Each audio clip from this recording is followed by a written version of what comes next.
Bonjour à tous, merci d'être venus. Dans ce talk, nous allons parler de l'INUX. Du coup, moi je m'appelle Camille Balaresque, je suis UX UI designer chez Capgemini depuis presque 2 ans. Avant cela, j'ai travaillé pendant 5 ans dans le secteur du e-commerce et 2 ans en freelance. Donc aujourd'hui, j'interviens principalement sur des missions de lead UX et de design thinking, à la fois chez les clients de Capgemini et en interne. Je porte également le déploiement de la communication digitale et du marketing du site de Capgemini Bordeaux. Donc ça consiste surtout à organiser des événements pour promouvoir Capgemini. Alors, avant de rentrer dans le vif du sujet, j'imagine que vous connaissez un petit peu l'expérience utilisateur. Est-ce que certains d'entre vous l'appliquent déjà dans leur projet? Un petit peu. Un petit peu, mais pas beaucoup. D'accord, bon, c'est parti. Donc, si je suis là avec vous aujourd'hui, c'est parce que je suis vraiment persuadée que l'expérience utilisateur, c'est la clé de la réussite de vos projets, peu importe le domaine d'application. Quand on regarde autour de nous, l'expérience utilisateur est vraiment partout dans notre quotidien et dans tous les domaines. Quand on pense, par exemple, à la façon dont notre journée se déroule, on connaît tous des micro-moments qui pourraient être améliorés en proposant une meilleure expérience utilisateur qui serait plus proche de nos attentes. Donc, par exemple, j'ai une petite histoire. Il y a quelques jours, j'étais en congé, j'étais en Italie et je ne connaissais pas très bien la ville où je me trouvais. Et j'avais envie de manger dans un bon petit restaurant un soir qui n'était pas trop attrape-touriste. Donc je me suis connectée sur un site de voyage bien connu qui classe les restaurants par avis des utilisateurs et je voulais trouver un restaurant à proximité de mon logement. Et donc c'est là que tout a commencé. J'ai passé un moment fou sur mon smartphone à chercher comment afficher la map de l'endroit où je me trouvais pour voir les restaurants autour de moi. Et impossible de trouver. J'ai consulté à peu près toutes les rubriques du site, je pense, jusqu'à me demander si l'affichage de cette map était disponible sur la version mobile ou si elle était seulement sur la version laptop ou sur l'application que je n'avais pas téléchargée. Du coup, je suis allée sur Google et sur Google, j'ai trouvé une petite adresse qui me paraissait intéressante. Et là, de nouveau, une expérience un petit peu compliquée.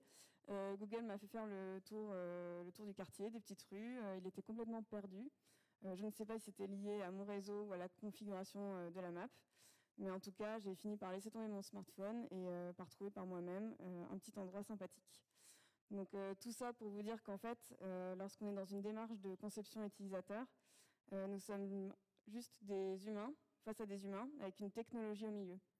Et c'est l'expérience utilisateur que nous allons proposer qui va permettre de créer ce lien. Donc il faut vraiment, pour nos utilisateurs, qu'on soit leur compagnon de route. Donc l'expérience utilisateur, elle est indispensable au sein des projets, surtout quand on a une proposition de valeur. Du coup, est-ce que vous connaissez un petit peu l'approche Lean? D'accord, pas beaucoup. Donc le Lean, c'est un système qui vise à générer la valeur ajoutée maximale à un produit au moindre coût et au plus vite en employant les ressources justes nécessaires pour fournir aux clients ce qui fait de la valeur à leurs yeux. Et du coup, le Lean UX, qu'est-ce que c'est? C'est une démarche de conception itérative qui place l'utilisateur au centre et son objectif est d'optimiser la conception d'un produit en s'appuyant notamment sur le principe de feedback loop. Ça se passe en 3 phases. Donc, il y a une phase de découverte des utilisateurs, découverte de leurs usages, on apprend à les connaître, à voir qui ils sont. Une phase de conception du produit, donc pour répondre au plus près des attentes des utilisateurs. Et une phase de test pour récupérer du feedback et améliorer sans cesse le produit. Donc, dans ce mode itératif, on est dans un cercle vraiment vertueux. Et il s'agit vraiment de donner du sens à tout ce qu'on produit en remettant sans cesse en question nos choix pour arriver à un résultat final vraiment cohérent et révolutif. Du coup, on part vraiment toujours du doute à la certitude. Hein. On n'est jamais convaincu ou sûr que de la façon dont fonctionnent les utilisateurs. Ce n'est pas nous qui avons la connaissance, c'est bien eux. On teste sans cesse plutôt que de débattre pendant de longues réunions. Et on livre petit mais souvent. Ça nous permet de valider nos hypothèses auprès des utilisateurs. Donc concrètement, moi, comment j'ai mis en place cette approche Linux au sein d'un projet? J'ai accompagné un client dans sa transformation digitale grâce au Linux. Du coup, la façon dont il fonctionnait quand je suis arrivée, c'était des projets qui étaient réalisés en cycle en V, donc c'est-à-dire qu'ils n'incluaient pas d'utilisateurs dans la démarche de conception. Mais ils avaient quand même conscience de l'importance de satisfaire leurs utilisateurs. Donc une fois que le projet était conçu, ils se rendaient sur le terrain pour récolter du feedback. Mais le problème dans cette démarche, c'est que modifier un produit qui est fini, ça a un coût très élevé. Et c'est donc un vrai frein à l'amélioration du produit. Et du coup, ils essayaient de corriger à minima ce qui coûtait le moins cher, mais ce n'était pas forcément ce qui apportait le plus de valeur à l'utilisateur. Et donc, il y avait pas mal de frustration côté utilisateur et donc des problèmes à résoudre pour leur proposer un outil de travail qui allait les satisfaire et qui surtout allait être utile, utilisable et utilisé. Du coup, j'ai créé un groupe de travail pour les aider à modifier leur processus de conception et de fabrication. Et on a travaillé sur la promesse du produit et on a vraiment pris l'engagement de délivrer un maximum de valeur à l'utilisateur tout en ayant un produit minimum viable, donc un MVP. Et concevoir un MVP, ça permet vraiment de valider les hypothèses très rapidement sur le terrain auprès des utilisateurs, parce qu'on teste chaque brique du produit petit bout par petit bout, ce qui permet de l'améliorer en continu et d'obtenir l'adhésion maximale possible des utilisateurs. Donc l'accord team de conception a été composé d'un expert par chaque catégorie de métier. Donc un lead UX dont le rôle est de coordonner, animer l'équipe, animer les ateliers et piloter un peu le projet. Un UI designer qui apporte ses idées sur la représentation graphique des features et qui réalise les maquettes. Un ergonome qui réalise des maquettes fil de fer, des prototypes et qui teste sur le terrain auprès des utilisateurs finaux, qui fait des observations, des interviews, tout type de tests qu'on peut rencontrer pour récupérer du feedback quali. Un représentant de la direction générale, donc ça c'est très important pour valider que les hypothèses proposées par le groupe de travail vont bien dans la direction de la stratégie d'entreprise. Un chef de projet pour valider la faisabilité technique du projet, de la solution proposée. Un product owner qui suit la façon dont nous traitons les features pour les découper ensuite en US et les transmettre aux équipes de dev. Un web analyste qui remonte tout le feedback nécessaire tracé par les outils d'analytics et avec qui on met en place des stratégies de récolte de données. Et bien sûr, le plus important, des utilisateurs dans cette Team UX, des utilisateurs qui nous guident dans leurs habitudes de travail, de consommation, de navigation et qui nous expriment leurs besoins indirects. Donc en fait, une fois l'équipe de conception en place, là on est parti pour des sprints. Les équipes de développement travaillaient en agilité avec le framework Scrum. Et du coup, ils ont mis en place, eux, des sprints de développement de 3 semaines. Donc nous, pour la conception, on s'est calé sur ce rythme-là et on a fait des sprints de conception de 3 semaines aussi. Donc on s'est adapté tout naturellement à leur planning en gardant toujours un sprint d'avance pour la conception. Donc comment ça se passe à un sprint? Un sprint, c'est 1 à 3 jours d'atelier sur un sujet donné.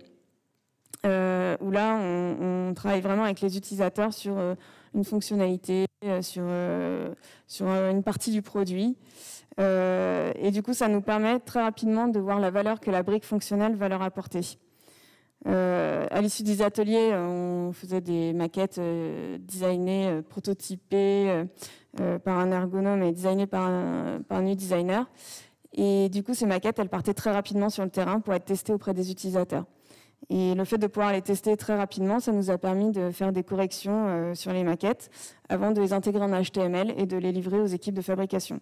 Donc ça, c'était un rythme qu'on avait toutes les 3 semaines. On prenait vraiment les avis des utilisateurs, on travaillait avec eux sur un produit et ensuite on faisait du test.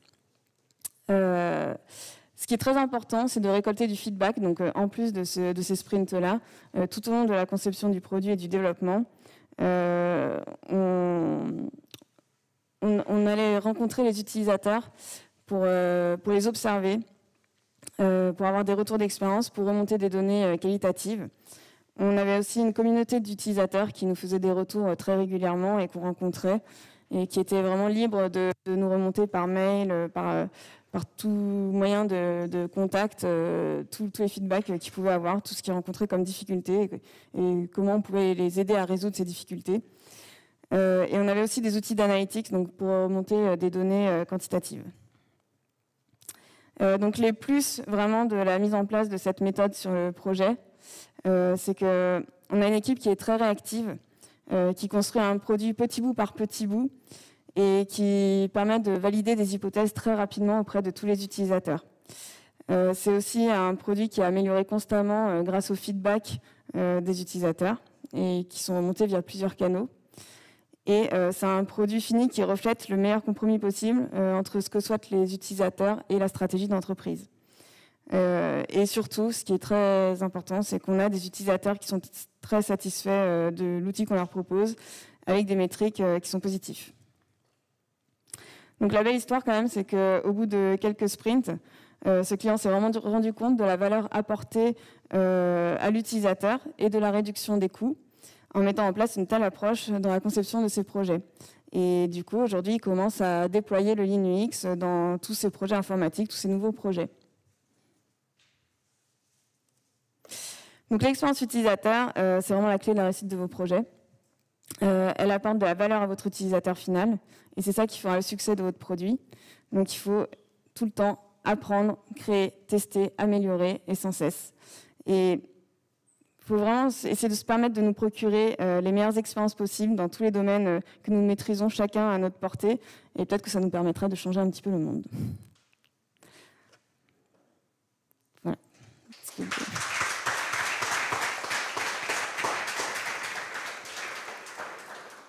Je crois qu'il reste un petit peu de temps pour les questions. Deux grosses minutes pour poser des questions. Soyez pas timide.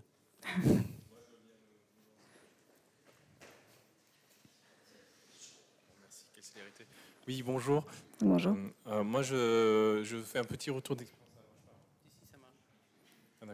Alors, je fais un petit retour d'expérience. C'est qu'on a essayé d'intégrer des utilisateurs à nos phases de conception et on s'est rendu compte qu'en fait, tous les utilisateurs qu'on faisait intervenir avaient tous des idées et des impressions différentes oui. Et que du coup, ça rajoutait encore plus de troubles à la phase de conception parce que voilà, parfois, il y avait des choix à faire, mais 50% des utilisateurs interrogés étaient pour un choix et 50% pour l'autre. Du coup, on était bien embêtés. Oui, alors effectivement, moi, quand je mène des ateliers, on a toujours une phase de divergence où là, chacun exprime toutes ses idées et après, on essaye de converger au maximum. Alors effectivement, parfois, on n'arrive pas vraiment à converger et du coup, on essaye de voir qu'est-ce qui correspond le mieux à la stratégie d'entreprise et si possible, on peut faire du A/B testing qui nous permet de valider une hypothèse sur une population un peu plus large. Ou alors, ce qu'on a mis en place aussi, c'est d'essayer de personnaliser les espaces, l'outil informatique ou voilà, pour les utilisateurs. Si on a deux types d'utilisateurs qui sont très différents, peut-être qu'il faut une personnalisation de l'espace pour pouvoir satisfaire ces deux types d'utilisateurs. Bon, merci beaucoup. Vous n'oubliez pas de gommeter les papiers sur la porte. Et maintenant, tu peux applaudir. Tu peux lancer les applaudissements. Merci.